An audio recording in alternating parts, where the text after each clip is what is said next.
ಸಚಿವ ಸುಧಾಕರ್ ಟಾರ್ಗೆಟ್ ಮಾಡಿ ಜೆಡಿಎಸ್ನವರ ಮೇಲೆ ಸುಳ್ಳು ಕೇಸು ಹಾಕಿಸುತ್ತಿದ್ದಾರೆ. ಸಚಿವ ಸುಧಾಕರ್ ಒಬ್ಬರ ಮೇಲೆ 5 ರಿಂದ 6 ಸುಳ್ಳು ಕೇಸನ್ನ ದಾಖಲಿಸಿದ್ದಾರೆ. ಸರ್ಕಾರ ಪತನದ ಬಗ್ಗೆ ಸುಳಿವು ನೀಡಿದ ಸಂಸದ ಸುಧಾಕರ್ ಚಿಂತಾಮಣಿ ವಿಧಾನಸಭಾ ಕ್ಷೇತ್ರದಲ್ಲಿ ಜೆಡಿಎಸ್ ಹಾಗೂ ಬಿಜೆಪಿ ಮುಖಂಡರ ಮೇಲೆ ಸುಳ್ಳು ಕೇಸ್ಗಳನ್ನು ದಾಖಲಿಸಿದ್ದು, ಒಬ್ಬರ ಮೇಲೆ 5-6 ಸುಳ್ಳು ಕೇಸ್ಗಳನ್ನು ಸಚಿವ ಎಂಸಿ ಸುಧಾಕರ್ ದಾಖಲಿಸಿದ್ದಾರೆ ಎಂದು ಸಂಸದ ಡಾಕ್ಟರ್ ಕೆ ಸುಧಾಕರ್ ಚಿಂತಾಮಣಿ ಸಚಿವರ ಮೇಲೆ ಗಂಭೀರ ಆರೋಪ ಮಾಡಿದ್ದಾರೆ. ಚಿಂತಾಮಣಿ ವಿಧಾನಸಭಾ ಕ್ಷೇತ್ರದ ವ್ಯಾಪ್ತಿಯ ಕಡಪ ರಸ್ತೆಯಲ್ಲಿ ಇರುವ ಜೆಕೆ ಭವನದಲ್ಲಿ ಇಂದು ಕೋಲಾರ, ಚಿಕ್ಕಬಳ್ಳಾಪುರ ಲೋಕಸಭಾ ಕ್ಷೇತ್ರಗಳಲ್ಲಿ ನೂತನವಾಗಿ ಆಯ್ಕೆಯಾದ ಸಂಸದರಿಗೆ ಸನ್ಮಾನ ಕಾರ್ಯಕ್ರಮವನ್ನು ಏರ್ಪಡಿಸಲಾಗಿದ್ದು, ಇದೇ ವೇಳೆ ಮಾತನಾಡಿದ ಸಂಸದ ಡಾಕ್ಟರ್ ಕೆ ಸುಧಾಕರ್ ಚಿಂತಾಮಣಿ ಕ್ಷೇತ್ರ ವಿಶೇಷವಾದದ್ದು, ಜೊತೆಗೆ ಪುಣ್ಯ ಕ್ಷೇತ್ರವೂ ಇದೆ. ಇಲ್ಲಿಗೆ ಬಂದರೆ ದಿವಂಗತ ಮಾಜಿ ಸಚಿವ ಕೃಷ್ಣಾರೆಡ್ಡಿ ಅವರನ್ನ ನಾನು ತಿಳಿದುಕೊಳ್ಳುತ್ತಿರುತ್ತೇನೆ. ದಿವಂಗತ ಕೃಷ್ಣಾರೆಡ್ಡಿ ಅವರು ಸರಳ ಸಜ್ಜನಿಕೆ ವ್ಯಕ್ತಿ. ಅದೇ ರೀತಿ ಚಿಂತಾಮಣಿ ಜಿಕೆ ಕೃಷ್ಣಾರೆಡ್ಡಿ ಬಹಳಷ್ಟು ಸರಳ ಸಜ್ಜನಿಕೆ ವ್ಯಕ್ತಿ. ಜನರ ನಡುವೆ ಇರುತ್ತಿದ್ದರು. ಆದರೆ ನಾನು ಜಿಕೆ ಕೃಷ್ಣಾರೆಡ್ಡಿ ಸೋತಿದ್ದಾರೆ ಎಂದರೆ ಅದು ನಮ್ಮ ಸೋಲಲ್ಲ, ಪ್ರತಿಯೊಬ್ಬ ಕಾರ್ಯಕರ್ತನು ಸೋತಂತೆ ಎಂದು ತಿಳಿಸಿದ್ದಾರೆ. ಇಂದು ಚಿಂತಾಮಣಿಯಲ್ಲಿ ಸಚಿವ ಸುಧಾಕರ್ ಟಾರ್ಗೆಟ್ ಮಾಡಿ ಜೆಡಿಎಸ್ನವರ ಮೇಲೆ ಸುಳ್ಳು ಕೇಸ್ ಹಾಕಿದ್ದಾರೆ.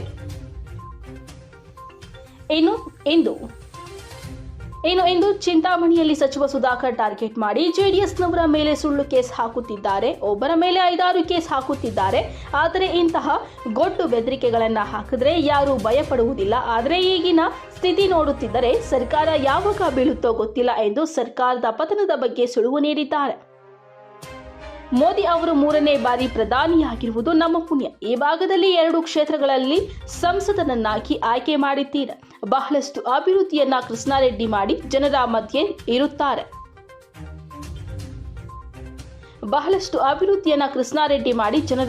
ಇರುತ್ತಿದ್ದರು. ಆದರೆ 14 ತಿಂಗಳ ಹಿಂದೆ ನಡೆದ ಚುನಾವಣೆಯಲ್ಲಿ ಜೆಡಿಎಸ್ಗೆ ಹೆಚ್ಚಿನ ಬಹುಮತ ಚಿಂತಾಮಣಿಯಲ್ಲಿ ಬಂದಿದೆ ಎಂದು ತಿಳಿಸಿದ್ದಾರೆ. ನಾನು ಸಹ ಸಚಿವನಾಗಿ ಕೆಲಸ ಮಾಡಿ ನೆಲದ ಮೇಲೆ ನಡೆದಿದ್ದೇನೆ. ಆದರೆ ಈಗಿರುವ ಸಚಿವ ಸುಧಾಕರ್ ಆಕಾಶದಲ್ಲಿ ತೇಲಾಡುತ್ತಿದ್ದಾರೆ. ಈಗ ಜನ ಅದನ್ನ ತಿರಸ್ಕಾರ ಮಾಡಿ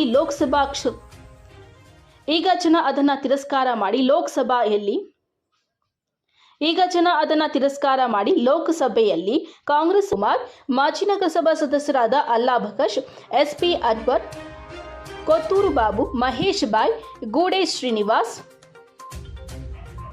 ಮಧು, ಚಂದ್ರಾರೆಡ್ಡಿ, ಅರುಣ್ ಬಾಬು, ಶ್ರೀನಿವಾಸ್ ರೆಡ್ಡಿ, ಆಜೂರ್, ರಿಯಾಜ್ ಖಾನ್, ಅಫ್ಸರ್ ಪಾಷಾ, ಮನಾವರ್ ಪಾಷಾ ಸೇರಿದಂತೆ ಹೆಚ್ಚಿನ ಸಂಖ್ಯೆಯಲ್ಲಿ ಜೆಡಿಎಸ್ ಮತ್ತು ಬಿಜೆಪಿ ಪಕ್ಷದ ಕಾರ್ಯಕರ್ತರು ಭಾಗವಹಿಸಿದರು. ಇದು ಚಿಕ್ಕಬಳ್ಳಾಪುರ ಲೋಕಸಭಾ ಕ್ಷೇತ್ರ ಅಲ್ಲದೆ ಹೋದರೂ ಕೂಡ ನನ್ನನ್ನು ಅತ್ಯಂತ ಅಭಿಮಾನದಿಂದ, ಪ್ರೀತಿಯಿಂದ ನನ್ನನ್ನ ಇಲ್ಲಿ ಕರೆಸಿ ನಿಮ್ಮೆಲ್ಲರ ಸಮಕ್ಷಮದಲ್ಲಿ ನನಗೆ ಅಭಿನಂದನೆಯನ್ನ ಸಲ್ಲಿಸಿರೋದಕ್ಕೆ ವಿಶೇಷವಾಗಿ ವೆಂಕಟೇಶ್ವರರೆಡ್ಡಿ ಅವರಿಗೆ ಮತ್ತು ಎಲ್ಲ ಮಿತ್ರ ಮಂಡಳಿಗೆ ನಾನು ಅನಂತ ವಂದನೆಗಳನ್ನ ಸಲ್ಲಿಸಲಿಕ್ಕೆ ಬಯಸ್ತೇನೆ. ಚಿಂತಾಮಣಿ ಒಂದು ವಿಶೇಷವಾಗಿರ್ತಕ್ಕಂಥ ಕ್ಷೇತ್ರ,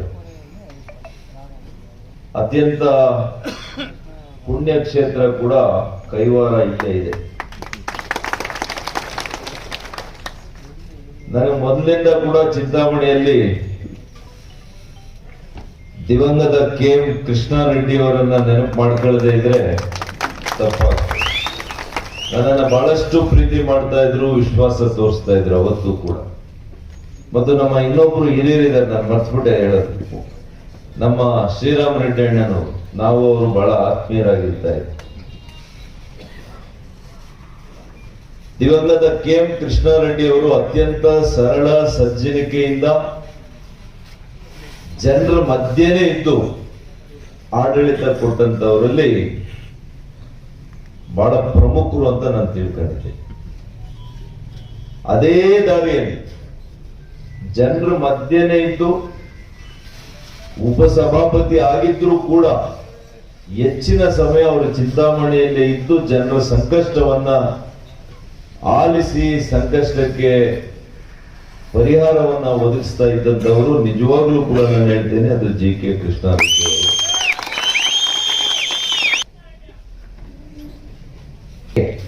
ಸರಿ ಕೇಳಿಸ್ತಪ್ಪ, ಜೆಕೆ ಜೀವನದಲ್ಲಿ ಗೆದ್ದಾಗ ಅಥವಾ ಸೋತಾಗ ನಾವೆಲ್ಲ ಕೂಡ ಅರ್ಥ ಮಾಡ್ಕೋಬೇಕು ಕಾರ್ಯಕರ್ತರು. ಇವತ್ತು ಸೋತಿದ್ದು ಜೆ.ಕೆ. ಕೃಷ್ಣಾರೆಡ್ಡಿ ಅವರು ಮಾತ್ರ ಅಲ್ಲ, ಅಥವಾ 23ರಲ್ಲಿ ಸುಧಾಕರ್ ಮಾತ್ರ ಅಲ್ಲ ಸೋತಿದ್ದು. ನಮ್ ಜೊತೆಯಲ್ಲಿರ್ತಕ್ಕಂಥ ಪ್ರತಿ ಕಾರ್ಯಕರ್ತ, ಪ್ರತಿಯೊಬ್ಬ ಮುಖಂಡರ ಸೋಲು ಅಂತ ನಾವು ತಿಳ್ಕೋಬೇಕಾಗ್ತದೆ. ಅವ್ರ ಕೆಲಸ ವೈಯಕ್ತಿಕವಾಗಿ ನಿಲ್ಲಲ್ಲ, ಆದ್ರೆ ನಿಮ್ಮಲ್ಲಿ ಇರ್ತಕ್ಕಂಥ ಅನೇಕರ ಕೆಲಸ ನಿಂತು ಹೋಗ್ತದೆ. ಇಲ್ಲಿ ನೋಡ್ತಾ ಇದ್ದೀನಿ ಚಿಂತಾಮಣಿಯಲ್ಲಿ ಎಷ್ಟು ಸುಳ್ಳು ಕೇಸುಗಳು ಆಗ್ತಾ ಇದೆ ಅನ್ನೋದು ಕೂಡ ನನ್ನ ಗಮನದಲ್ಲಿದೆ.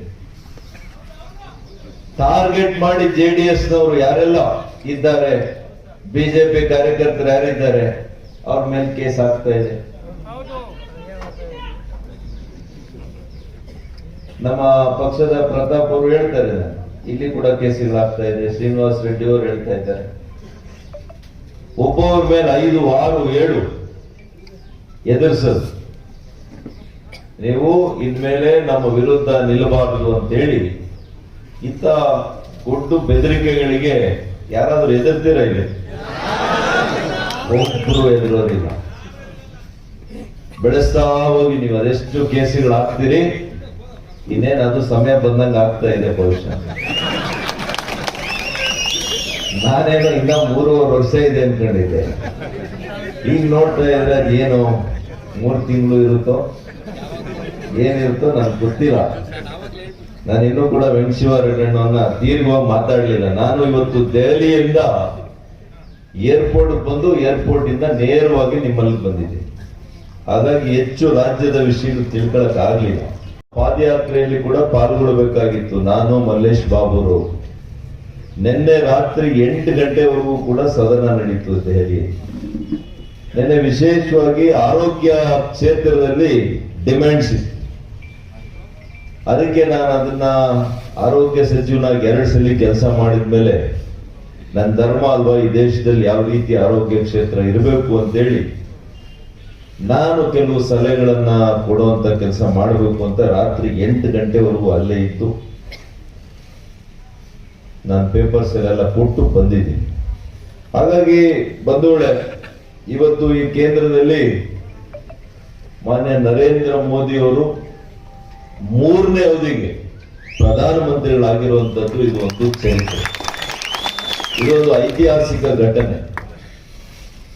ಇವತ್ತು ನಮ್ಮ 2 ಪಕ್ಷಗಳ ಕಾರ್ಯಕರ್ತರಿಗೆ ಕೇವಲ 1 ವರ್ಷದಲ್ಲಿ ಕಳೆದ ವರ್ಷ ವಿಧಾನಸಭೆಗಳಲ್ಲಿ ಸೋಲಾಗಿರುವಂತದ್ದನ್ನ ಆ ಸೋಲಿಗೆ ಇವತ್ತು ಏನ್ ತೀರ್ಸ್ಕೊಂಡಿದ್ದೀರಿ, ನಿಮ್ಮ ಛಲ ತೀರ್ಸ್ಕೊಂಡಿದ್ದೀರಿ. 2 ಲೋಕಸಭಾ ಸದಸ್ಯರನ್ನ ಗೆಲ್ಸ್ಕೊಟ್ಟಿದ್ದೀರಿ. ಕೋಲಾರದಲ್ಲಿ ಕೂಡ ಗೆಲ್ಸಿದ್ದೀರಿ, ಚಿಕ್ಕಬಳ್ಳಾಪುರದಲ್ಲಿ ಕೂಡ ಗೆಲ್ಸಿದ್ದೀರಿ. ಇದೇ ಚಿಂತಾಮಣಿಯಲ್ಲಿ ಕಾರಣ ಗೊತ್ತಿಲ್ಲ ನನಗೆ ಇನ್ನೂ ಕೂಡ. ಕೃಷ್ಣಾರೆಡ್ಡಿ ಅವರು 10 ವರ್ಷಗಳಲ್ಲಿ ಬಹಳಷ್ಟು ಅಭಿವೃದ್ಧಿಯನ್ನ ಮಾಡಿ ಜನರ ಮಧ್ಯೆನೇ ಇರ್ತಾ ಇದ್ರು. ಆದ್ರೆ ಸುಮಾರು 25,000ಕ್ಕೂ ಹೆಚ್ಚು ಮತಗಳ ಅಂತರದಿಂದ ಸೋಲಾಯಿತು. ಆದ್ರೆ 14 ತಿಂಗಳ ಒಳಗಡೆ ನಡೆದಂತ ಚುನಾವಣೆ ಮಲ್ಲೇಶ್ ಬಾಬು ಅವರಿಗೆ ಎಷ್ಟು ಹೆಚ್ಚು ಕೊಟ್ರಿ? 7,000. ಸೊ ಅಲ್ಲಿ 28, ಇದೊಂದು 7 ಎಷ್ಟಾಯ್ತಪ್ಪ? 35,000 ಮತಗಳು ಹಿಂದಕ್ಕೆ ಹೋಗಿದೆ ಕಾಂಗ್ರೆಸ್. ಇದು ಅರ್ಥ ಮಾಡ್ಕೋಬೇಕು, ಇದನ್ನ ಗಂಭೀರವಾಗಿ ಅರ್ಥ ಮಾಡ್ಕೋಬೇಕು. ಪಾಪ ಸಚಿವರು ಮೇಲೇನೆ ತಾಗಾಡ್ತಾರೆ, ಮೇಲೆ ಆಕಾಶದಲ್ಲಿ, ಕೆಳಗಡೆ ಇಳದೇ ಇಲ್ಲ ಇನ್ನ ನೆಲದಲ್ಲಿ. ಬಹಳ ಜನ ಮಂತ್ರಿಗಳಾಗಿ ಹೋಗಿದ್ದಾರೆ. ನಾನು ಕೂಡ ನಿಮ್ಮ ಅಧಿಕಾರ ಏನಿದೆ ಇದ್ರ 10 ಪಟ್ಟು ಅಧಿಕಾರ ಶಕ್ತಿಯಿಂದ ನಾನು ಅಧಿಕಾರ ಮಾಡಿದ್ದೀನಿ. ಆದ್ರೆ ನೆಲದ ಮೇಲೆ ನಡೆದಿದ್ದೀನಿ, ನಿಮ್ ತರ ಆಕಾಶದಲ್ಲಿ ನಡೆದಿದ್ದೀನಿ.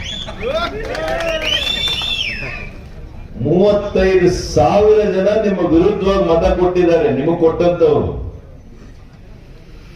ವಿಧಾನಸಭೆ ಚುನಾವಣೆಯಲ್ಲಿ ಯಾರು ನಿಮ್ಗೆ 35,000 ಹೆಚ್ಚಿಗೆ ಕೊಟ್ಟಿದ್ರಲ್ಲ, ಅಯ್ಯೋ ಇದು ತಪ್ಪಾಗೋಯ್ತಪ್ಪ ನಾನು ಕೊಟ್ಟಿದ್ದು ಅಂತ ಪಶ್ಚಾತ್ತಾಪ ಪಟ್ಟು ಇವತ್ತು ಮಲ್ಲೇಶ್ ಬಾಬು ಅವ್ರು ಹಾಕಿ.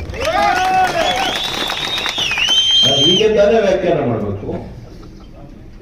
ಚಿಂತಾಮಣಿಯಲ್ಲಿ ಕಾಂಗ್ರೆಸ್ ಅಭ್ಯರ್ಥಿ ಯಾರವರು? ಗೌತಮ್ ಅಲ್ಲ. ಲೋಕಸಭಾ ಅಭ್ಯರ್ಥಿ ಯಾರು? ಆ ಮುಖ ನೋಡಿನೇ ಇವತ್ತು ಓಟ್ ಕೊಟ್ಟಿರ. ಕೊಡಿಸ್ಬೇಕಾಗಿತ್ತು ನೀವು. ಚಿಂತಾಮಣಿಯಲ್ಲಿ ಕೊಡಿಸ್ಬೇಕಾಗಿತ್ತು, ಕೋಲಾರ ಜಿಲ್ಲೆಯಲ್ಲಿ ಕೊಡಿಸ್ಬೇಕಾಗಿತ್ತು, ಚಿಕ್ಕಬಳ್ಳಾಪುರ ಜಿಲ್ಲೆಯಲ್ಲಿ ಕೊಡಿಸ್ಬೇಕಾಗಿತ್ತು. ಉಸ್ತುವಾರಿ ಸಚಿವರು. ನೈತಿಕತೆ ಪ್ರಶ್ನೆನೇ ಇಲ್ಲ ಬಿಡಿ. 2 ಕ್ಷೇತ್ರದಲ್ಲಿ ಸೋತಿದ್ದಾರೆ, ನಾವು ನೈತಿಕತೆಯಿಂದ ನಾವು ರಾಜೀನಾಮೆ ಕೊಡ್ತೀವಿ ಅಂತಾರ? ಹಾಗಾಗಿ ಬಂದು ಮೋದಿ ಅವರು ಈ ದೇಶವನ್ನ ಅತ್ಯಂತ ಪ್ರಬಲ ದೇಶವನ್ನಾಗಿ ಮಾಡಬೇಕು ಅಂತೇಳಿ ಬಹಳಷ್ಟು ಕಷ್ಟಪಟ್ಟು ಕೆಲಸವನ್ನ ಮಾಡುತ್ತಾ ಇದ್ದಾರೆ. ಕೆಲವು ಸ್ಥಾನಗಳು ಕಡಿಮೆ ಆಗಿರ್ಬೋದು. 10 ವರ್ಷಗಳ ನಿರಂತರವಾಗಿ ಏನು ಆಡಳಿತ ಮಾಡಿದಂತ ಎಂಥ ಪಕ್ಷ, ಎಂಥ ವ್ಯಕ್ತಿಗೆ ಆಗಲಿ ಕೂಡ ಆಡಳಿತ ವಿರೋಧಿ ಅಲೆ ಅನ್ನೋದು ಒಂದಿರುತ್ತೆ. ಬಹುಶಃ ಅದಾಗಿರ್ಬೋದು, ಇಲ್ಲ ಅಂತ ನಾನು ಹೇಳಲಿಕ್ಕೆ ಹೋಗೋದು. ಆದ್ರೆ NDA ಗೆದ್ದಿದೆಯಲ್ಲ, ಅಥವಾ ಚುನಾವಣೆ ಆದ್ಮೇಲೆ ನಾವು ಅಡ್ಜಸ್ಟ್ಮೆಂಟ್ ಮಾಡಕ್ ಹೋಗಿದೀವ ಚಂದ್ರಬಾಬು ನಾಯ್ಡು ಅವ್ರ ಜೊತೆ, ಅಥವಾ ನಾವು ಚಿರಾಗ್ ಪಾಸ್ವಾನ್ ಅವ್ರ ಜೊತೆ ಚುನಾವಣೆ ಆದ್ಮೇಲೆ ಪಾಪ ನಮ್ ಜೊತೆಲಿದ್ದು ಗವರ್ಮೆಂಟ್ ಮಾಡೋಣ ಅಂತ ಹೇಳಿದೀವ? ಇಲ್ಲ. ಚುನಾವಣೆ ಮುಂಚೆ ಆಗಿರುವಂತಹ ಮೈತ್ರಿ. ಮಾನ್ಯ ಕುಮಾರಣ್ಣವರು, ಮಾನ್ಯ ದೇವೇಗೌಡರು ಈ ದೇಶ ಕಂಡಂತ ಅಪರೂಪದ ಒಬ್ಬ ವ್ಯಕ್ತಿ. ಯಾವುದೋ ಒಂದು ಬಹಳ ಮುಖ್ಯವಾದಂತ ಕೆಲಸ ಮೊನ್ನೆ ದೆಹಲಿವರೆಗೂ ಬಂದಿದ್ರು ವೆಂಕಟಶಿವಾರೆಡ್ಡಿ ಅವರು ಮಿತ್ರ ಮಂಡಳಿಯನ್ನು ಕರ್ಕೊಂಡು. ನಾನು ಕುಮಾರಣ್ಣವರು, ಮಲ್ಲೇಶ್ ಬಾಬು ಅವರು ಸೇರಿ ಮಾಡಬಹುದಿತ್ತು ಅದನ್ನ. ಆದ್ರೆ ಅವರು ರಾಜ್ಯಸಭೆಯಲ್ಲಿ ಇದ್ದಂತವರು ಈ 93ರ ಪ್ರಾಯದಲ್ಲಿ, 92ರ ಪ್ರಾಯದಲ್ಲಿ ಅದೇ ವೀಲ್ ಚೇರ್ ಮೇಲೇನೆ ಬಂದ್ಬಿಟ್ರು, ನಾನು ಬರ್ತೇನೆ. ಇದು ಒಂದು ಪದ್ಧತಿ ಒಬ್ಬ ರಾಜಕಾರಣಿ. ನನ್ನ ನಂಬಿರತಕ್ಕಂತ ಮುಖಂಡರುಗಳನ್ನ ನಾನು ಕೈ ಹಿಡಿಬೇಕು ಅನ್ನುವಂತ ಬದ್ಧತೆ ಇದೆಯಲ್ಲ, ಅದರಿಂದಾನೇ ಇಷ್ಟು ದೀರ್ಘಕಾಲಕ್ಕೆ ಅವರು ಜನರ ಮಧ್ಯೆ ಇರೋದು, ಜನರ ಪ್ರೀತಿಯನ್ನ ಗಳಿಸಿದ್ದಾರೆ. ಹಾಗಾಗಿ ಬಂಧುಗಳೇ, ಇವತ್ತಿಷ್ಟು ಮಾತ್ರ ನಾನು ಹೇಳ್ತೇನೆ. ಮಾನ್ಯ ಪ್ರಧಾನಮಂತ್ರಿಗಳು ಅನೇಕ ಜನಪರ ಕಾರ್ಯಕ್ರಮಗಳನ್ನ ಕೊಟ್ಟಿದ್ದಾರೆ. 15 ತಿಂಗಳಾಯ್ತು ಈಗ ಕಾಂಗ್ರೆಸ್ ಸರ್ಕಾರ ಬಂದು. ಏನಾದ್ರೂ ಒಂದು ರಸ್ತೆ ಮಾಡಿದಾರ ನಿಮ್ ಕ್ಷೇತ್ರದಲ್ಲಿ? ಒಂದ್ ಚರಂಡಿ ವ್ಯವಸ್ಥೆ ಮಾಡಿಕೊಟ್ಟಿದಾರ? ಒಂದ್ ಶಾಲೆ ಕಟ್ಟಿದಾರ? ಒಂದ್ ಆಸ್ಪತ್ರೆ ಕಟ್ಟಿದಾರ? ಏನಿಲ್ಲ. ಇನ್ನು ನಾವು ತಂದಿದ್ದಂತ ನಗರೋತ್ಥಾನದ ಹಣ ರದ್ದು ಮಾಡಿರೋದೇ ಇವರು ಘನಕಾರ್ಯ. ಇವತ್ತು ಮಾನ್ಯ ನರೇಂದ್ರ ಮೋದಿ ಅವರು ಪ್ರಧಾನಮಂತ್ರಿಗಳ ಆವಾಸ್ ಯೋಜನೆ 3 ಕೋಟಿ ಬಡವರಿಗೆ ಮನೆಗಳನ್ನ ಕಟ್ಟಿಸ್ಕೊಳ್ಳೋದಕ್ಕೆ ಈ ವರ್ಷ ಕೂಡ ಆದೇಶ ಮಾಡಿದ್ದಾರೆ. 3 ಕೋಟಿ ಬಡವರಿಗೆ. ಈಗಾಗಲೇ ಮುದ್ರಾ ಯೋಜನೆ ಹೇಳಿದ್ದಾರೆ 10 ರಿಂದ 20 ಲಕ್ಷ ರೂಪಾಯಿವರೆಗೂ ರೈತರಿಗೆ.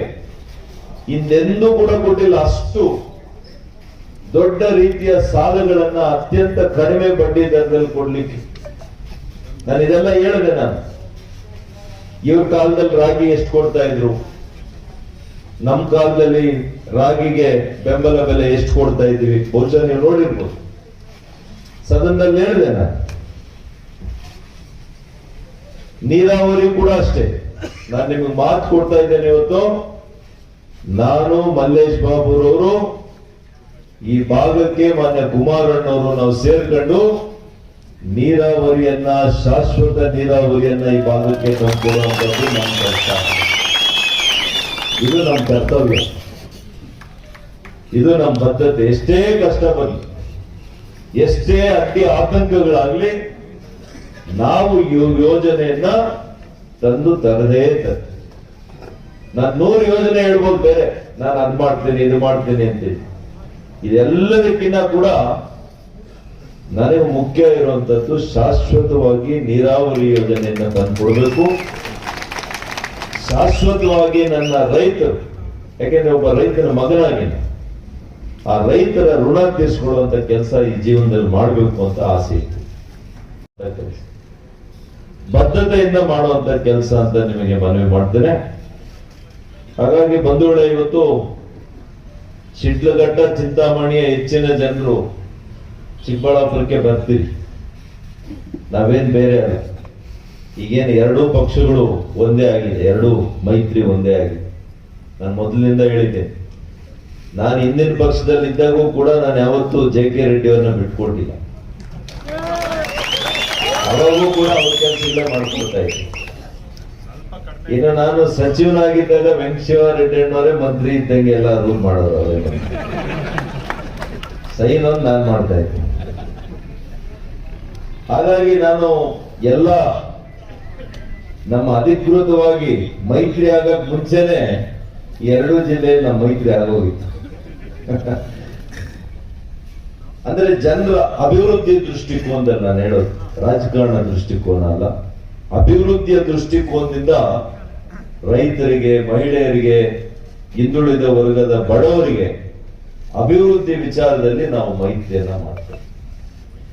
ಹಾಗಾಗಿ ಇವತ್ತು ಚಿಂತಾಮಣಿ ಮತ್ತಷ್ಟು ಅಭಿವೃದ್ಧಿ ಆಗಬೇಕು ಅಂತಂದ್ರೆ ಒಳ್ಳೆಯ ಪ್ರತಿನಿಧಿಗಳು ಮತ್ತೆ ಆರಿಸಿ ಬರ್ಬೇಕಾ ಬೇಡವಾ?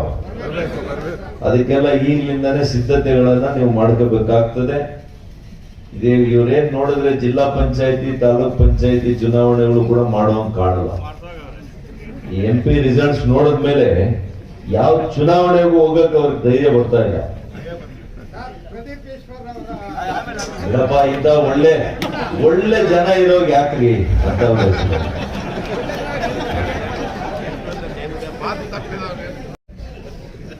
ಚಿಂತಾಮಣಿ ಮತ್ತೆ ಅಭಿವೃದ್ಧಿಯ ಗತ ವೈಭವ ನೋಡಬೇಕು.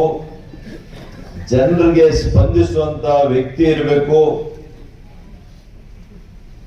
ನಿಮ್ಮ ಕಷ್ಟವನ್ನ ಅವ್ರ ಕಷ್ಟ ಅಂತ ತಿಳ್ಕೋಬೇಕು ಅಂತ ಒಬ್ಬರು ಪ್ರತಿನಿಧಿ ಮತ್ತೆ ಈ ಕ್ಷೇತ್ರಕ್ಕೆ ಬರ್ಬೇಕಂದ್ರೆ ಈಗ್ಲಿಂದಾನೇ ನಿಮ್ಮ ಸಂಘಟನೆ ಇನ್ನೂ ಹೆಚ್ಚು ಮಾಡಬೇಕು ಅಂತ ಹೇಳಿ ನಿಮ್ಗೆಲ್ಲ ಕೂಡ ನಾನು ಮನವಿ ಮಾಡ್ತೇನೆ. ಮತ್ತು ಮಾನ್ಯ ನರೇಂದ್ರ ಮೋದಿ ಅವರ ಸರ್ಕಾರದ ಏನು ಕಾರ್ಯಕ್ರಮಗಳಿದೆ ಅದು ನಮ್ಮಿಬ್ಬರ ಕೆಲಸ. ಪ್ರತಿ ಮನೆಗೆ, ಪ್ರತಿ ಊರಿಗೆ ತಂದುಕೊಡುವಂತ ಕೆಲಸ ನಾವು ಮಾಡ್ತೀವಿ. ಈ ರಾಜ್ಯ ಸರ್ಕಾರ ಏನ್ ಮಾಡ್ತಾ ಇದೆ, ಮೋದಿಯವರ ಕಾಮಗಾರಿ, ಮೋದಿಯವರ ಯೋಜನೆಗೆಲ್ಲ ಇವ್ರ ಹೆಸರು ಹಾಕೊಂಡು, ಇವ್ರ ಫೋಟೋ ಹಾಕೊಂಡು, ಇವ್ರ ಪೂಜೆ ಮಾಡಿ ಮನೆಗೆ ನಲ್ಲಿ ಮೂಲಕ ನೀರನ್ನ ಕೊಡುವಂತದ್ದು ಜಲ್ ಜೀವನ್ ಮಿಷನ್ ಅಂತ ಒಂದು ಕಾರ್ಯಕ್ರಮ. ಇದು ಕೇಂದ್ರ ಸರ್ಕಾರ ಮಾನ್ಯ ನರೇಂದ್ರ ಮೋದಿ ಅವರು ಮಾಡ್ತಾ ಇರುವಂತಹ ಕಾರ್ಯ. ಚಿಂತಾಮಣಿಯಲ್ಲೂ ಮಾಡ್ತಾ ಇದ್ದೀವಿ. ಇದನ್ನ ತಾವು ಹೇಳ್ಕೋಬೇಕು, ಇದು ನಮ್ಮ ಸರ್ಕಾರ ಮಾಡ್ತಾ ಇರೋದು, ಕಾಂಗ್ರೆಸ್ ಸರ್ಕಾರ ಅಲ್ಲ. ನಾಳೆ ಬರುವಂತ ಪ್ರಧಾನಮಂತ್ರಿ ಈ ರಸ್ತೆ ಯೋಜನೆಗಳು, PMGSY ಗ್ರಾಮ ಸಡಕ್ ಯೋಜನೆ, 25,000 ಹಳ್ಳಿಗಳನ್ನ ಆ ಸಂಪರ್ಕ ರಸ್ತೆಗಳನ್ನ ಮಾಡುವಂತ ಯೋಜನೆಯನ್ನ ಈಗಾಗಲೇ ಬಜೆಟ್ ಅಲ್ಲಿ ಘೋಷಣೆ ಮಾಡಿದ್ದಾರೆ. ಇಲ್ಲಿ ಕೂಡ ಅನೇಕ ರಸ್ತೆಗಳು ಬರ್ತವೆ. ಯಾವ್ದೆಲ್ಲ ಬರಬೇಕು ತಾವು ಪಟ್ಟಿಗಳನ್ನ ಮಾನ್ಯ ಸಂಸದರು ಕೊಟ್ರೆ ಬಹುಶಃ ಅದೆಲ್ಲ ಆಗುತ್ತೆ. ತಾವು ರಾಷ್ಟ್ರೀಯ ಹೆದ್ದಾರಿಗಳು ನೋಡ್ತಾ ಇದ್ದೀರಿ, ಮೊದ್ಲು ಯಾವ ತರ ರಸ್ತೆಗಳಿದ್ವು, ಈಗ ಯಾವ ರೀತಿ ರಸ್ತೆ ಇದೆ ಅಂತ ನೀವೇ ನೋಡಿ. ಎಲ್ಲ ರಸ್ತೆಗಳು ಮಾಡಿರೋದು ಮಾನ್ಯ ನರೇಂದ್ರ ಮೋದಿ ಅವರು, ಕಾಂಗ್ರೆಸ್ ಸರ್ಕಾರ ಅಲ್ಲ. ಇವಾಗಲೂ ಕೂಡ ನಿಮ್ಮ ಚಿಂತಾಮಣಿಗೆ ರಿಂಗ್ ರೋಡ್ 320 ಕೋಟಿ ರೂಪಾಯಿಯಲ್ಲಿ ಮಾಡ್ತಾ ಇರುವಂತದ್ದು ಕೂಡ ಮಾನ್ಯ ನರೇಂದ್ರ ಮೋದಿ ಅವರ ಸರ್ಕಾರ, ಮಾನ್ಯ ನಿತಿನ್ ಗಡ್ಕರಿ ಅವರು ಅದರ ಸಚಿವರು. ಅವ್ರು ಹೇಳಿದ್ರು ಕರ್ನಾಟಕಕ್ಕೆ ಬಂದಾಗ, ನೀವೆಷ್ಟೆಲ್ಲ ಹೇಳ್ತೀರಿ ಕಾಂಗ್ರೆಸ್ ಸರ್ಕಾರ, ನಿಮ್ ಮುಂದೆ ಹೇಳ್ತೀನಿ, ನಾನು ಈ ವೇದಿಕೆ ಮೇಲೆ ಹೇಳ್ತೀನಿ, ನಿಮ್ಮ ರಾಜ್ಯಕ್ಕೆ 2 ಲಕ್ಷ ಕೋಟಿ ಬೇಕು ಅಂದ್ರೆ ನಾನು ರಸ್ತೆಗಳು ಕೊಡ್ತೀನಿ, ಇದೇ ವರ್ಷ ಕೊಡ್ತೀನಿ ಎಂದು 2 ಲಕ್ಷ ಕೋಟಿ ಕೊಡ್ತೀನಿ. ಆದ್ರೆ ನೀವು ಸರ್ಕಾರ ಮಾಡುವಂತ ಕೆಲಸ ಮಾಡಿ, ಭೂಸ್ವಾಧೀನ ಮಾಡ್ಕೊಡಿ ರಸ್ತೆ ಮಾಡೋದಿಕ್ಕೆ. ನಿಮ್ ಕೆಲಸ ನೀವು ಮಾಡ್ತೀರಾ, ಹಣ ಬರ್ಲಿಲ್ಲ ಅಂತ ಹೇಳ್ತೀರಿ ಅಂತ ಅವ್ರು ಮುಂದೆ ಹೇಳಿದ್ರು. ಮುಖ್ಯಮಂತ್ರಿಗಳು, PWD ಸಚಿವರು, ಎಲ್ಲ ಸಚಿವರ ಮುಂದೆ ಮಾನ್ಯ ನಿತಿನ್ ಗಡ್ಕರಿ ಅವರು ಹೇಳಿ. ರೈಲ್ವೆ 2 3 ಉದಾಹರಣೆ ಅಷ್ಟೇ ನಿಮ್ಗೆ ಕೊಡೋದು. ಇದೇ ಕಾಂಗ್ರೆಸ್ ಸರ್ಕಾರ, UPA ಸರ್ಕಾರ ಕೇಂದ್ರದಲ್ಲಿ ಇದ್ದಾಗ ಇಡೀ ಕರ್ನಾಟಕ ರಾಜ್ಯಕ್ಕೆ ಎಷ್ಟು ಕೊಡ್ತಾ ಇದ್ರು? ರೈಲ್ವೆಗೆ 700ರಿಂದ 800 ಕೋಟಿ ಕೊಡ್ತಾ ಇದ್ರು. 700ರಿಂದ 800 ಕೋಟಿ. ಈಗ ಎಷ್ಟು ಬರ್ತಾ ಇದೆ? 8,500 ಕೋಟಿ ಈ ವರ್ಷ ಕೊಟ್ಟಿದೆ. 8,500 ಕೋಟಿ. ಎಷ್ಟು ಪಟ್ಟಾಯ್ತು? 10-12 ಪಟ್ಟು ಹೆಚ್ಚಾಯ್ತು. ಆದ್ರೆ ಇವ್ರು ಹೇಳೋದೇನು? ನರೇಂದ್ರ ಮೋದಿ ಅವರು ರಾಜ್ಯಕ್ಕೆ ಅನ್ಯಾಯ ಮಾಡೋರು. ಯಾರು ಅನ್ಯಾಯ ಮಾಡಿರೋದು? ಯಾರು? 700 ಕೋಟಿ ಕೊಟ್ಟಿರೋರ, 8,500 ಕೊಟ್ಟಿರೋರ? ಇವ್ರಿಗೆ ಮಾಡೋಕ್ಕೆ ಇಲ್ಲಿ ಯೋಗ್ಯತೆ ಇಲ್ಲ. ಎಲ್ಲ ಹೇಳಿದ್ರು ಮಾಡ್ಬಿಡ್ತೀವಿ ಅಂತೇಳಿ ಒಂದ್ ಮಾತ್ರ ಗ್ಯಾರಂಟಿ ಕೊಟ್ಟು, ನಮ್ಮ ರೈತರ ಆತ್ಮಹತ್ಯೆ ಅಂತೂ ಗ್ಯಾರಂಟಿಯಾಗಿ ಈ ರಾಜ್ಯದಲ್ಲಿ ಆಗ್ತದೆ. ದುರ್ದೈವ. 0 ಅವರಲ್ಲಿ ನೆನ್ನೆ ತಗೊಂಡಿದ್ದೆ, ರೀಚ್ ಆಗಲಿಲ್ಲ. 1180 ರೈತರು ಈ ರಾಜ್ಯದಲ್ಲಿ ಆತ್ಮಹತ್ಯೆ ಮಾಡ್ಕೊಂಡಿದ್ದಾರೆ. ಗೊತ್ತಿದ್ಯಾ? ಕಳೆದ 15 ತಿಂಗಳಲ್ಲಿ. ನಾನು ಹೇಳ್ತಾ ಇರೋದಲ್ಲ, ಇದೇ ಸರ್ಕಾರದ ಕಂದಾಯ ಇಲಾಖೆಯೇ ಉತ್ತರ ಕೊಟ್ಟಿದ್ದಾರೆ ಸದನದಲ್ಲಿ. ಅದಕ್ಕೆ ಅವ್ರು ಏನು ಉತ್ತರ ಕೊಟ್ಟಿದ್ದಾರೆ ಸಚಿವರು? ಬಹಳಷ್ಟು ಬರಗಾಲ ಬಂತು, ಬೆಳೆಗಳು ನಾಶ ಆದವು, ಕೂಡ ಕಡಿಮೆ ಇತ್ತು ಅಂತ ಕೊಟ್ಟಿದ್ದಾರೆ. ಮತ್ತು ಸಾಲಗಳು, ಅತಿಯಾದಂತ ಸಾಲಗಳನ್ನ ಕೊಡ್ಲಿಕ್ಕೆ, ಮರುಪಾವತಿ ಮಾಡ್ಲಿಕ್ಕೆ ಆಗದಿರ ಆತ್ಮಹತ್ಯೆಗೆ ಶರಣಾಗಿದ್ದಾರೆ ಅಂತೇಳಿ ಈ 3-4 ಕಾರಣ ಕೊಟ್ಟಿದೆ ವಿಧಾನಸಭೆ ಕಲಾಪದಲ್ಲಿ. ಮತ್ ನೀವೇನ್ ಮಾಡಿದ್ದೀರಿ? ರಾಜ್ಯ ಸರ್ಕಾರ ಕಾರಣಗಳೆಲ್ಲ ಹೇಳಿದಿರಿ. ಬರಗಾಲಕ್ಕೆ ನೀವು ಪರಿಹಾರ ಕೊಟ್ರ? ಇಲ್ಲಿವರೆಗೂ 15 ತಿಂಗಳಾಯ್ತು. ಕೇಂದ್ರ ಸರ್ಕಾರ 3-4 ಸಾವಿರ ಕೋಟಿಯನ್ನ ಈ ರಾಜ್ಯಕ್ಕೆ ಕೊಟ್ಟರು. ಆದ್ರೆ ಈ ಸರ್ಕಾರದಿಂದ ಒಂದು ಬಿಡಿಕಾಸನ್ನ ಕೊಟ್ಟಿದ್ದೀರಾ ಈ ರಾಜ್ಯದಲ್ಲಿ ಬರಗಾಲಕ್ಕೆ? ಇಲ್ಲಿವರೆಗೂ ಕೊಡ್ಲಿಲ್ಲ.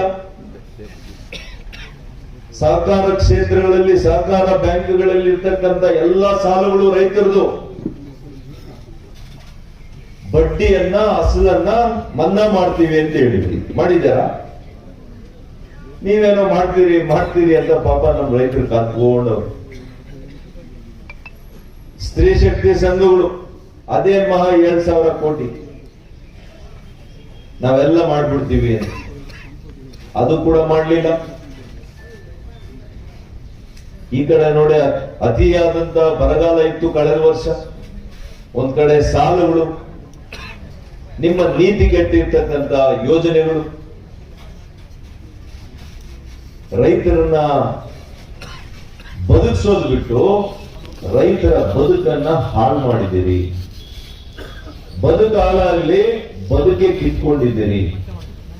1180 ರೈತರು ಇವತ್ತು ಆತ್ಮಹತ್ಯೆ ಆಗಿದ್ದಾರೆ ಈ ರಾಜ್ಯದಲ್ಲಿ. ಚಿಕ್ಕಬಳ್ಳಾಪುರ, ಕೋಲಾರದಲ್ಲಿ ಸುಮಾರು 130ರಿಂದ 150 ರೈತರು ಈ 2 ಜಿಲ್ಲೆಗಳಲ್ಲಿ ಆತ್ಮಹತ್ಯೆ ಆಗಿದೆ. ಗೊತ್ತಿದೆಯಾ ನಿಮಗೆ? ಒಬ್ಬ ಮಹಾಸಚಿವ ಈ ರಾಜ್ಯ ಸರ್ಕಾರದಲ್ಲಿ ಹೇಳ್ತಾರಂತೆ, ಆತ್ಮಹತ್ಯೆಗಳು ಯಾಕೆ ಜಾಸ್ತಿ ಆಗೋದು ಗೊತ್ತಾ ನಿಮ್ಗೆ? ರೈತರ ಆತ್ಮಹತ್ಯೆ ನಾವು ಕೊಡೋ ಪರಿಹಾರದಿಂದ ಅಂತ ಹೇಳ್ತಾರೆ. 5 ಲಕ್ಷ ಪರಿಹಾರಕ್ಕೆ ನಮ್ಮ ರೈತರು ಆತ್ಮಹತ್ಯೆ ಮಾಡ್ಕೊಳ್ತಾರೆ. ಇಂಥ ಮಂತ್ರಿ ಇರ್ಬೇಕೇನ್ರಿ?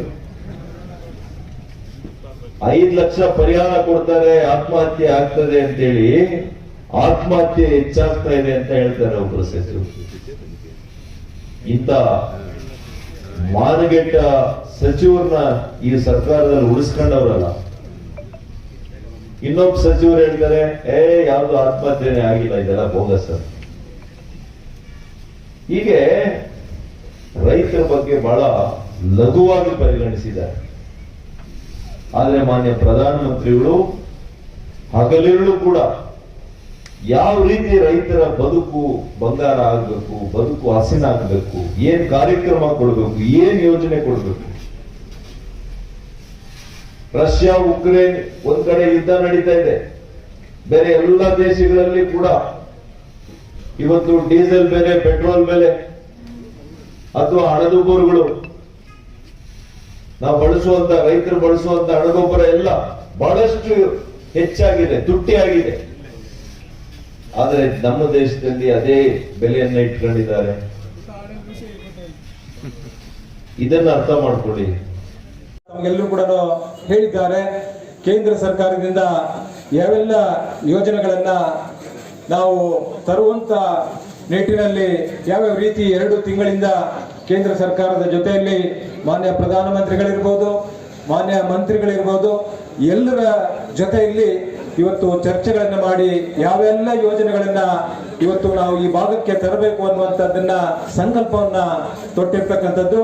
ಬಹುಶಃ ಲೋಕಸಭಾ ಚುನಾವಣೆಯಲ್ಲಿ ಮಾನ್ಯ ನೆಚ್ಚಿನ ನಮ್ಮ ಪ್ರಧಾನಮಂತ್ರಿಗಳಾದಂಥ ನರೇಂದ್ರ ಮೋದಿ ಅವರು ಚಿಕ್ಕಬಳ್ಳಾಪುರಕ್ಕೆ ಆಗಮಿಸಿದರು. ಅವತ್ತು ನಮ್ಮ ಚಿಕ್ಕಬಳ್ಳಾಪುರ ಲೋಕಸಭಾ ಕ್ಷೇತ್ರದ ಅಭ್ಯರ್ಥಿಗಳಾದಂಥ ಡಾಕ್ಟರ್ ಕೆ ಸುಧಾಕರ್ ಅವರ ಪರವಾಗಿ ಮತ್ತು ಕೋಲಾರ ಲೋಕಸಭಾ ಕ್ಷೇತ್ರದ ಮಲ್ಲೇಶ್ ಬಾಬು ಅವರ ಪರವಾಗಿ ಮತಯಾಚನೆ ಮಾಡಲಿಕ್ಕೆ ಚಿಕ್ಕಬಳ್ಳಾಪುರಕ್ಕೆ ಬಂದಿದ್ರು.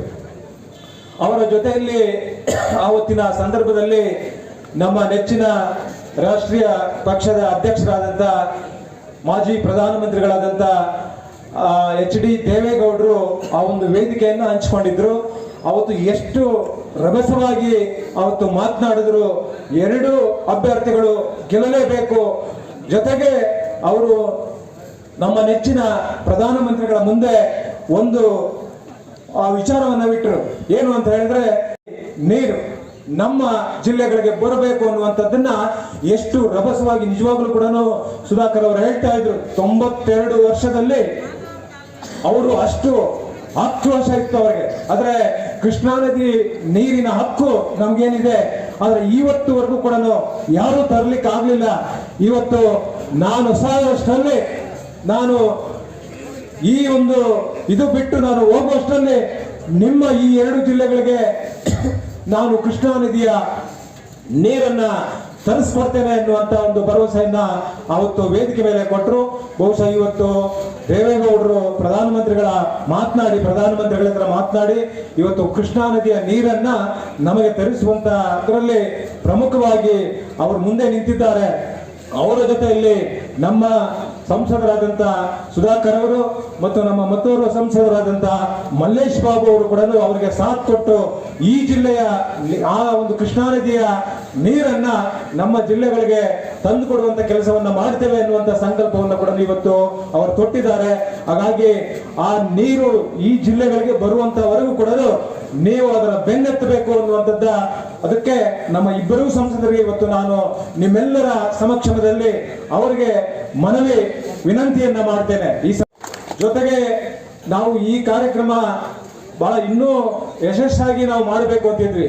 ಆದ್ರೆ ನಮ್ಮಲ್ಲಿ ಸ್ವಲ್ಪ ಗೊಂದಲ ಉಂಟಾಗಿ ನಾವು ಈ 3ನೇ ತಾರೀಕು ಈ ಅಭಿನಂದನಾ ಸಮಾರಂಭವನ್ನು ಮಾಡಬೇಕು ಅಂತ, ಮತ್ತು ನಮ್ಮ ರಾಜ್ಯದಲ್ಲಿ 2 ಪಕ್ಷದ ಒಂದು ಮೈತ್ರಿಯಿಂದ ಕೂಡ ಕೆಂಗೇರಿಯಿಂದ ಮೈಸೂರುವರೆಗೂ ಕೂಡ ಇವತ್ತು ಪಾದಯಾತ್ರೆ ಮಾಡಬೇಕು ಅಂತ. ಪಾದಯಾತ್ರೆ ಯಾಕೆ ಮಾಡಬೇಕು ಅನ್ನುವಂಥ ವಿಚಾರ ಇವತ್ತು 15 ತಿಂಗಳ ಹಿಂದೆ ಕರ್ನಾಟಕ ರಾಜ್ಯದಲ್ಲಿ ಇವತ್ತು ಯಾವ ಗ್ಯಾರಂಟಿಗಳನ್ನ ಮುಂದೆ ಇಟ್ಕೊಂಡು ವಂಚಿಸಿ ಮೋಸ ಮಾಡಿ ವಂಚನೆ ಮಾಡಿ ಇವತ್ತು ಕರ್ನಾಟಕ ರಾಜ್ಯದಲ್ಲಿ ಅಧಿಕಾರಕ್ಕೆ ಬಂದರು. ಇವತ್ತು 15 ತಿಂಗಳಿಂದ ಇಡೀ ಕರ್ನಾಟಕ ರಾಜ್ಯದಲ್ಲಿ ಇವತ್ತು ಒಂದು ಅಭಿವೃದ್ಧಿ ಇಲ್ಲ. ಇವತ್ತು ಉದಾಹರಣೆಗೆ ನಮ್ಮ ಚಿಕ್ಕಬಳ್ಳಾಪುರ ತಗೊಳ್ಳಿ. ಇವತ್ತು ಚಿಕ್ಕಬಳ್ಳಾಪುರ ನಿಜವಾಗ್ಲೂ ಕೂಡ ಇವತ್ತು ಕಳೆದ 2019ರಲ್ಲಿ ಭಾರತೀಯ ಜನತಾ ಪಕ್ಷಕ್ಕೆ ಕಾಂಗ್ರೆಸ್ನಿಂದ ರಾಜೀನಾಮೆ ಕೊಟ್ಟು ಸುಧಾಕರ್ ಅವರು ಅವತ್ತು ಭಾರತೀಯ ಜನತಾ ಪಕ್ಷಕ್ಕೆ ಸೇರ್ಪಡೆ ಆದ್ರು. ಬಹುಶಃ ಇವತ್ತು ಜಿಲ್ಲೆಯ ಜನ ಇವತ್ತು ನೆನಪಿಸ್ಕೊಳ್ಬೇಕು, ಅವರು ಭಾರತೀಯ ಜನತಾ ಪಕ್ಷಕ್ಕೆ ಹೋದ ಮೇಲೆ ನಮ್ಮ ಚಿಕ್ಕಬಳ್ಳಾಪುರ ಜಿಲ್ಲೆಗೆ ಒಂದು ಮೆಡಿಕಲ್ ಕಾಲೇಜ್ ಬಂತು. ಮೆಡಿಕಲ್ ಕಾಲೇಜ್ ಬಂದಿದೆ ಅಂತ ಹೇಳಿದ್ರೆ ಇವತ್ತು ಡಾಕ್ಟರ್ ಕೆ ಸುಧಾಕರ್ ಅವರಿಂದ ಒಂದು ಮೆಡಿಕಲ್ ಕಾಲೇಜ್ ಬಂದಿದೆ. ಬಹುಶಃ ಇವತ್ತು 15 ತಿಂಗಳು ಹಿಂದೆ ಏನು ಈ ಸರ್ಕಾರ ಬಂತು, ಇವತ್ತು ನಮ್ಮ ಈ ಬೃಹಸ್ಪತಿ ಮಂತ್ರಿಗಳಿದ್ದಾರಲ್ಲ, ಒಂದು ಬಾಂಡ್ಲಿ ಒಂದು ಸೆರಕೆ ಎಲ್ಲೂ ಮಣ್ಣಾಕಿಲ್ಲ ಇಡೀ ಕ್ಷೇತ್ರದಲ್ಲಿ, ನಮ್ಮ ಚಿಂತಾಮಣಿ ವಿಧಾನಸಭಾ ಕ್ಷೇತ್ರದಲ್ಲಿ. ಬಹುಶಃ ಇಡೀ ಜಿಲ್ಲೆಯಲ್ಲಿ ನಾವು ಹಿಂದೆ ಯಾರು ಶಾಸಕರಾಗಿದ್ವಿ ಅವರು ತಂದಿರ್ತಕ್ಕಂಥ ಗ್ರಾಂಟ್ಗಳು ಯೋಜನೆಗಳೇನಿದಾವೆ ಅದನ್ನೇ ಇವತ್ತುವರೆಗೂ ಕೂಡ ಮಾಡ್ತಾ ಇದ್ದಾರೆ. ಹೊಸದಾಗಿ ಇವತ್ತು ಮಂತ್ರಿಗಳಾದ್ಮೇಲೆ ಇವರು ಎಲ್ಲಾದ್ರೂ ಒಂದು ಸೆನಕೆ ಒಂದು ಬಾಂಡ್ಲಿ ಇವತ್ತು ಎಲ್ಲೂ ಕೂಡ ಗುಂಡಿಗಳು ಮುಚ್ಚುವಂತ ಕೆಲಸ ಮಾಡಿಲ್ಲ, ಹೊಸ ಯೋಜನೆಗಳು ತಂದಿಲ್ಲ, ಇವತ್ತು ಯಾವುದೇ ಯೋಜನೆಗಳು ತಂದಿಲ್ಲ. ಇವತ್ತು 15 ತಿಂಗಳಿಂದ ಸುಮ್ಮನೆ ಮಂತ್ರಿಗಳಾಗಿ ಸುಮ್ಮನೆ ಬೇಕಾಬಿಟ್ಟಿ ಹೇಳಿಕೆಗಳನ್ನ ಕೊಟ್ಕೊಂಡು ಇವತ್ತು ಹೋಗ್ತಾ ಇದ್ದಾರೆ. ನಾನು ಕಳೆದ 4-6 ಸಭೆಗಳಲ್ಲಿ ನಾನು ನೋಡಿದ್ದೆ. ಇವರು 4-6 ಸಭೆಗಳಲ್ಲಿ ಏನ್ ಹೇಳ್ತಾ ಇದ್ರು ಅಂತ ಹೇಳಿದ್ರೆ, ಇಂದಿನ ಪ್ರತಿನಿಧಿಗಳಿಗೆ ಅರಿವಿಲ್ಲ, ಇವರು ನೋಡ್ಕೊಂಡ್ಲಿಲ್ಲ, ಎಲ್ಲ ನಮ್ಮ ತಾಲೂಕೆಲ್ಲ ಡೀಮ್ಡ್ ಫಾರೆಸ್ಟ್ ಮಾಡ್ಬಿಟ್ಟಿದ್ದಾರೆ, ನಾನ್ ಮಾಡ್ಬಿಟ್ಟಿದ್ದೀನಿ ಅಂತ ಅವ್ರು ಹೇಳ್ತಾ ಇದ್ರು. ನಾನು ಅಧಿಕಾರಕ್ಕೆ ಬಂದಾಗ, ಯಾಕಂದ್ರೆ 10 ವರ್ಷ ಸೋತಿದ್ರಲ್ಲ, 10 ವರ್ಷ ಸೋತಾಗ ಅವ್ರು ಏನೇನಿತ್ತು ಒಳಗಡೆ ಬಂದ್ಬಿಡ್ಲಿ ಅಂತ ಹೇಳಿ ನಾನು ಸುಮ್ಮನೆ ಇದ್ದೆ. ಕಳೆದ 3-4 ದಿನಗಳ ಹಿಂದೆ ವೈಸ್ಕೂರಲ್ಲಿ ಕೂಡ ಮತ್ತೆ ಅದನ್ನ ಮುಂದುವರೆದು ಮಾತನಾಡಿದ್ದಾರೆ. ನಾನು ಮಿಸ್ಟರ್ ಸುಧಾಕರ್ ನಿಮಗೆ ಕೇಳಲಿಕ್ಕೆ ಬಯಸ್ತೇನೆ, ನೀವು ಕ್ಷೇತ್ರದ ಜನರಿಗೆ ಸುಳ್ಳು ಹೇಳಿ, ಮತ್ತೊಮ್ಮೆ ಶಾಸಕರಾಗಬೇಕು ಅಂತ ನಿಮಗೇನಾದ್ರೂ ಇದ್ರೆ ಅದು ಖಂಡಿತ ಅದು ನಿಮ್ಮ ಭ್ರಮೆ ಅನ್ನುವಂಥದ್ದನ್ನ ಹೇಳ್ತೇನೆ. ಇವತ್ತು ನಾನು ಹೇಳ್ತೇನೆ, ಇವತ್ತು ನಾನು ಕಳೆದ 10 ವರ್ಷಗಳಲ್ಲಿ ನಾನು ಎಚ್ಚೆತ್ಕೊಳ್ಳಿಲ್ಲ, ನಾನು ನೋಡ್ಕೊಳ್ಳಿಲ್ಲ, ಡೀಮ್ಡ್ ಫಾರೆಸ್ಟ್ ಆಗ್ಬಿಟ್ಟಿದೆ ಅಂತ ಹೇಳ್ತಾರೆ. ನಾನು ಈ ಸುಧಾಕರ್ಗೆ ಹೇಳ್ತೇನೆ, ಈ ಸುಧಾಕರ್ ಹೇಳುವಂತ ಸುಳ್ಳೇ ಅವ್ರ ಮನೆ ದೇವರು ಅಂತ ನಾನು ಅನ್ಕೊಂಡಿದ್ದೇನೆ. ಹೇಳಿದ್ರೆ ರಾಜಕಾರಣದಲ್ಲಿ ಉಳ್ಕೊಳ್ಳೋದಕ್ಕೆ ಸುಳ್ಳು ಹೇಳ್ಬೇಕು, ಸ್ವಲ್ಪ ಇತಿಮಿತಿ ಇರಬೇಕು. ಇದು 96-97ರಲ್ಲಿ ನೋಟಿಫಿಕೇಶನ್ ಆಗಿರ್ತಕ್ಕಂಥದ್ದು. 96-97ರಲ್ಲಿ ಅವತ್ತು ನಾನಿರ್ಲಿಲ್ಲ. ಅವತ್ತು ನಮ್ಮ ದಿವಂಗತ KM ಕೃಷ್ಣಾರೆಡ್ಡಿ ಅವರಿದ್ರು. ಬಹುಶಃ ಇವತ್ತು KM ಕೃಷ್ಣಾರೆಡ್ಡಿದು ತಪ್ಪಲ್ಲ, ಸುಧಾಕರ್ಗೆ ಹೇಳ್ತೇನೆ, ಅವ್ರು ನೋಡಿದಾರೋ ಇಲ್ವೋ ಗೊತ್ತಿಲ್ಲ, ನನಗ್ ಮಾತ್ರ ಅನ್ವಯಿಸ್ಲಿ, ಜನರ ಮುಂದೆ ಸಾರ್ವಜನಿಕವಾಗಿ ಏನೋ ಒಂದು ಹೇಳ್ಕೊಂಡು ಹೋಗ್ಬಿಟ್ರೆ ಕೇಳ್ತಾರೆ ಅನ್ಕೊಂಡಿರ್ಬೋದು. ಬಹುಶಃ ಸುಧಾಕರ್ ಅವ್ರು ಗೊತ್ತಿಲ್ಲ ಅಂದ್ರೆ ತಿಳ್ಕೊಳ್ಳಿ, ಮಂತ್ರಿಗಳಾಗಿ ಅವ್ರು ಗೊತ್ತಿಲ್ಲ ಅಂದ್ರೆ ತಿಳ್ಕೊಳ್ಳಿ, ಇಡೀ ಕರ್ನಾಟಕ ರಾಜ್ಯದ 224 ಕ್ಷೇತ್ರಗಳಲ್ಲಿ ಈ ಡಿನೋಟಿಫಿಕೇಶನ್ ಆಗಿ ಕೇಂದ್ರ ಸುಪ್ರೀಂ ಕೋರ್ಟ್ ನಿಂದ ಆದೇಶ ಆಗಿ ಕರ್ನಾಟಕ ರಾಜ್ಯದಿಂದ ಒಂದು ಸಮಿತಿಯನ್ನ ರಚನೆಯನ್ನ ಮಾಡಿ 96-97ರಲ್ಲಿ ಒಂದು ಆದೇಶ ಆಗುತ್ತೆ, 99ರಲ್ಲಿ ಒಂದು ಆದೇಶ ಆಗುತ್ತೆ, 2011ರಲ್ಲಿ ಒಂದು ಆದೇಶ ಆಗುತ್ತೆ, 2014ರಲ್ಲಿ ಒಂದು ಆದೇಶ ಆಗುತ್ತೆ, 2022ರಲ್ಲಿ ಅಂತಿಮವಾಗಿ ಇದಾಗುತ್ತೆ. ನಾನು ಕೇಳ್ತೇನೆ ಇವ್ರಿಗೆ, ಸುಧಾಕರ್ ಅವರಿಗೆ ಕೇಳ್ತೇನೆ, 1999ರಲ್ಲಿ ಕರ್ನಾಟಕ ವಿಧಾನಸಭಾ ಚುನಾವಣೆ ನಡೆಯಿತು. ಅವತ್ತು ನಿಮ್ಮ ತಂದೆಯವರು ಈ ರಾಜ್ಯದಲ್ಲಿ SM ಕೃಷ್ಣ ಅವರ ಸರ್ಕಾರದಲ್ಲಿ ಶಾಸಕರಾಗಿದ್ರು, ಮಂತ್ರಿಗಳು ಆಗಿದ್ರು ಅನ್ಸುತ್ತೆ, ಶಾಸಕರಾಗಿದ್ರು. 2004ರಲ್ಲಿ ಕರ್ನಾಟಕ ವಿಧಾನಸಭೆ ಚುನಾವಣೆ ನಡೆಯಿತು. 13ರವರೆಗೂ ನೀವಿದ್ವಿ. 15 ವರ್ಷಗಳು ನೀವೇನು ಏನ್ ಮಾಡ್ತಾ ಇದ್ರಿ? ಮಣ್ಣು ತಿಂತಾ ಇದ್ರಾ ನೀವು, ಅಥವಾ ನಿದ್ದೆ ಹೋಗ್ತಾ ಇದ್ರಾ? 1999ರಿಂದ 2013ರವರೆಗೆ ನೀವೇ ಇದ್ರಿ. 15 ವರ್ಷಗಳ ಕಾಲ ಏನ್ ಮಾಡ್ತಾ ಇದ್ರಿ? ಚಿಂತಾಮಣಿ ವಿಧಾನಸಭಾ ಕ್ಷೇತ್ರದಲ್ಲಿ ಎಲ್ಲ ಡೀಮ್ಡ್ ಫಾರೆಸ್ಟ್ ಆಗ್ಬಿಟ್ಟಿದೆ. ಆವತ್ತಾಗಿತ್ತು, ಆವತ್ತಿಂದನೇ ಪ್ರಾರಂಭ ಆಗಿದ್ದು. ನೀವು ಎಲ್ಲ ಜನ ಇದ್ದಾರೆ ಅಂತ ಹೇಳಿ ಮೈಕ್ ಸಿಕ್ಕಿದ್ರೆ ನನ್ನ ಮೇಲೆ ಹೇಳ್ತೀರಾ ನೀವು? ಇದು 1996-97ರಿಂದ ಪ್ರಾರಂಭ ಆಗಿರ್ತಕ್ಕಂಥದ್ದು. ಸುಪ್ರೀಂ ಕೋರ್ಟ್ ಆದೇಶಗಳಿದೆ. ನಿಮ್ಮ ಹತ್ರ ಪೇಪರ್ಸ್ ಇಲ್ಲ ಅಂದ್ರೆ ನಾನು ಕಳಿಸ್ಕೊಡ್ತೀನಿ. ಬಹುಶಃ ಚಿಂತಾಮಣಿ ಒಂದೇ ಅಲ್ಲ, ಇಡೀ ಜಿಲ್ಲೆ ಅಲ್ಲ, ಇಡೀ ಕರ್ನಾಟಕ ರಾಜ್ಯದಲ್ಲಿ 224 ಕ್ಷೇತ್ರಗಳಲ್ಲಿ ಕೂಡ ಇವತ್ತು ಡೀಮ್ಡ್ ಫಾರೆಸ್ಟ್ಗೆ ಪರಿಭಾವಿತ ಒಂದು ಜಮೀನನ್ನ ಸುಪ್ರೀಂ ಕೋರ್ಟ್ ಬಹಳ ಸ್ಪಷ್ಟವಾಗಿ ಆದೇಶ ಮಾಡಿದ್ದಾರೆ. ಹೆಚ್ಚುವರಿ ಜಮೀನುಗಳು ಅರಣ್ಯ ಬಿಟ್ಟು ಇನ್ನೂ ಹೆಚ್ಚುವರಿ ಅರಣ್ಯಕ್ಕೆ ಸೇರಿಸ್ಕೊಳ್ಬೇಕು ಅಂತ ಒಂದು ಸಮಿತಿಯನ್ನ ರಚನೆ ಮಾಡಿ, ಸಮಿತಿ ನೀವು ವರದಿಯನ್ನ ಕೊಡಿ ಅಂತೇಳಿ ಕರ್ನಾಟಕ ರಾಜ್ಯದ ಸರ್ಕಾರಕ್ಕೆ ಕೊಟ್ಟಿದ್ದಾರೆ. ಇವತ್ತು ಸಿದ್ದರಾಮಯ್ಯ ಅವರು ಮುಖ್ಯಮಂತ್ರಿಗಳಾಗಿದ್ದಾರಲ್ಲ, ಅವರ ಕ್ಷೇತ್ರದಲ್ಲೂ ಕೂಡ ಡೀಮ್ಡ್ ಫಾರೆಸ್ಟ್ ಸೇರಿಸಿದ್ದಾರೆ. ಇವ್ರು ನನ್ನ ಮೇಲೆ ಒಬ್ಬರ ಮೇಲೆ ಗೂಬೆ ಕೂರಿಸುವಂತ ಮಾಡ್ಕೊಂಡ್ಲಿಲ್ಲ. ನೀವೇನ್ ಮಾಡ್ತಾ ಇದ್ರಿ ಸ್ವಾಮಿ? 15 ವರ್ಷ ಮಣ್ಣು ತಿಂತಾ ಇದ್ರಾ? ಮಲಗಿದ್ರಾ?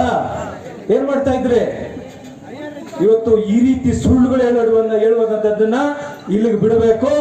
ನೀವು ಇನ್ನೆಷ್ಟು ದಿವಸ ಮಂತ್ರಿಗಳಾಗಿರ್ತೀರೋ ಅಷ್ಟು ದಿವಸ ಕೂಡ ನಮ್ಮ ಕ್ಷೇತ್ರಕ್ಕೆ, ನಮ್ಮ ಜಿಲ್ಲೆಗೆ, ಕರ್ನಾಟಕ ರಾಜ್ಯಕ್ಕೆ ನಿಮ್ಮಿಂದ ಏನಾದರೂ ಒಂದಷ್ಟು ಒಳ್ಳೆ ಕೆಲಸಗಳನ್ನ ಆಗುವಂತದೆ. ಯಾಕಂದ್ರೆ ಒಂದ್ಸಾರಿ ಸಚಿವರು ಅಂತ ಹೇಳಿದ್ಮೇಲೆ ನಿಮ್ಮ ಬಗ್ಗೆ ಬಹಳ ನಿರೀಕ್ಷೆ ಇರುತ್ತೆ ಜನರಿಗೆ, ಏನೋ ಒಳ್ಳೇದು ಮಾಡ್ತಾರೆ ಅಂತ ಹೇಳಿ.